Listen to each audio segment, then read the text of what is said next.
Pemirsa, senang berjumpa lagi dengan Anda. Spesial interview kali ini menghadirkan Menko Polhukam Mahfud MD. Dua pertanyaan pokok hendak kita ajukan.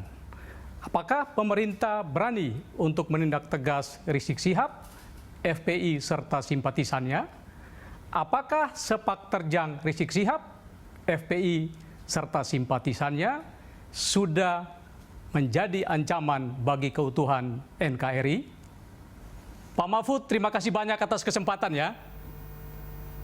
Terima kasih Claudius, apa kabar? Baik, Pak Mahfud sehat? Sehat, Alhamdulillah. Pak Mahfud, pada panggilan pertama Pak Rizik Syihab beralangan hadir. Bagaimana Pak Mahfud menanggapi soal ini? Jadi begini, kalau orang dipanggil tidak hadir, itu kalau ada alasannya memang harus ditanggapi dengan baik oleh aparat. Karena begini, kalau orang misalnya sakit gitu, lalu mau pasca diperiksa kan tidak boleh juga, itu melanggar hak. Oleh sebab itu kita lihat aja perkembangannya nanti, karena ada prosedur-prosedur resmi yang telah ditentukan oleh hukum gitu. Itu di tengah rencana pemanggilan itu ada informasi dari Perhimpunan Alumni 212, mereka akan mengerahkan massa apabila Pak Rizik Syihab dipanggil di Polda. Bagaimana pemerintah menyikapinya? Ya nanti itu kan ada prosedur-prosedur hukum juga ya, mengerahkan massa itu silakan aja, kan ada nanti treatment hukum untuk menghadapi pengerahan massa. Pengerahan massa itu karena apa dan bagaimana dan seterusnya, kita lihat aja perkembangan. Itu kan baru ancaman-ancaman juga. Nah, apakah pemerintah akan menempuh pendekatan persuasif seperti penanganan pada kepulangan Pak Rizik Syihab sebelumnya, atau kali ini agak berbeda penanganannya? Ya sejak begini ya, ada 3 standar kalau kaitannya dengan kaitannya dengan pelanggaran protokol kesehatan. Pertama, memang pendekatan persuasif. Pendekatan persuasif itu ya diberitahu kalau mau melakukan itu, kita beritahu jangan sampai melanggar protokol kesehatan. Nah, seperti waktu pulang Habib Rizik kan kita ya sih pulang, tapi jangan langgar protokol kesehatan. Dan betul ketika pulang itu kan ya pulang dan dapat dikatakan itu tidak ada pelanggaran protokol kesehatan di bandara dan sebagainya, bahwa yang dijemput itu banyak gitu, itu sudah diantisipasi oleh aparat. Yang saya katakan jangan bikin rusuh, karena Habib Rizik itu pulang mau bikin revolusi akhlak. Kalau revolusi akhlak itu pasti yang jemput juga baik-baik. Dan nyatanya juga yang jemput kan tidak bikin kerusakan di hari itu ya. Mulai terjadi masalah itu kan malamnya dan besoknya lagi. Kan itu yang kemudian terjadi pelanggaran-pelanggaran. Kalau pulangnya kita izinkan, mau pulang itu hak. Kita antar sampai ke rumah, dan betul diantar sampai ke rumah kan tidak ada masalah pada waktu itu.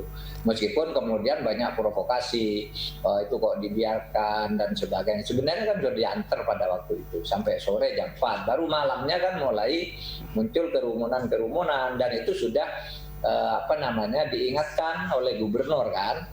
Jadi pendekatan dalam hal ini satu persuasif, pendekatan baik-baik lah. Lalu yang kedua administratif, gitu. Administratif itu yaitu diberi peringatan, diminta bubar dan sebagainya. Nah, baru yang ketiga, ultimum remediumnya itu pidana gitu. Kalau sudah diberitahu terus kok masih melakukan lagi dan sebagainya sengaja gitu, baru itu masuk ke pidananya. Di pidananya pun nanti ada hak-hak dia untuk membela diri, untuk menjelaskan dan sebagainya. Sebab nanti kalau tidak begitu lalu hukum bisa tidak jalan dong gitu. Nah, tapi tadi Pak Mahfud sampaikan bahwa waktu penjemputan tidak ada pelanggaran protokol kesehatan, tapi faktanya beberapa pejabat tuh harus dicopot karena kepulangan Pak Rizik Syihab nih. Oh, bukan karena kepulangan Pak Rizik Syihab, itu persepsi salah itu. Yang pejabat-pejabat dicopot itu karena sesudah pulangnya itu loh, malamnya ada acara, besoknya ada acara. Itu kan kalau pulangnya kan kita yang diumumkan oleh pemerintah waktu itu silakan pulang. itu dia mau pulang mempunyai hak hukum, kita berikan hak itu, kan gitu yang saya umumkan. Tapi tolong jangan merusak. Dan itu sudah dilakukan kan, mereka pulang lalu diantar oleh polisi, boleh pulang. Nah, terus malamnya ada pengajian tanpa izin, besoknya ada kumpul-kumpul orang tanpa izin, dan itu sudah diberi surat oleh Pak Anies, kan gitu. Artinya administrasi sudah masuk di situ, sesudah persuasif.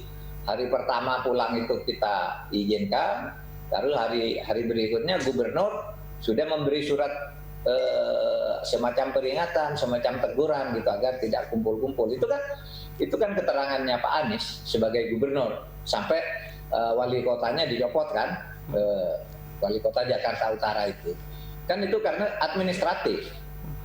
Nah, jadi supaya dibedakan tuh antara kepulangan, dan tidak ada alasan kepada kita melarang Habib Rizik pulang dari Mekah. Coba apa? Siapa ahli yang ingin mengatakan gitu bahwa Habib Rizik itu tidak boleh pulang? Tidak ada dong. Harus diizinkan pulang. Dia sudah tanah airnya Indonesia, ya kita izinkan. Tapi kita beritahu jangan melanggar protokol kesehatan gitu. Tapi faktanya kalau pulangnya itu sendiri hak dia gitu. Nah, ini kerumunan di Petamburan kan menciptakan klaster baru, angka positif juga bertambah di DKI. Ini apa yang bisa Pak Mahfud sikapi dari fenomena ini? Nah, itu biar nanti dianalisis oleh Kementerian Kesehatan ya. Itu urusan kesehatan. Kemudian ada Satgas gitu. Bahwa dari situ menimbulkan penularan itu mungkin iya saja gitu kan memang di situ ditemukan dari kerumunan itu di mana itu di Bogor, di Puncak itu ditemukan sekian, di Tebet sekian, di Petamburan sekian gitu kan, hasil tracingnya yang dilakukan oleh Satgas gitu. Tapi nanti kita lihat.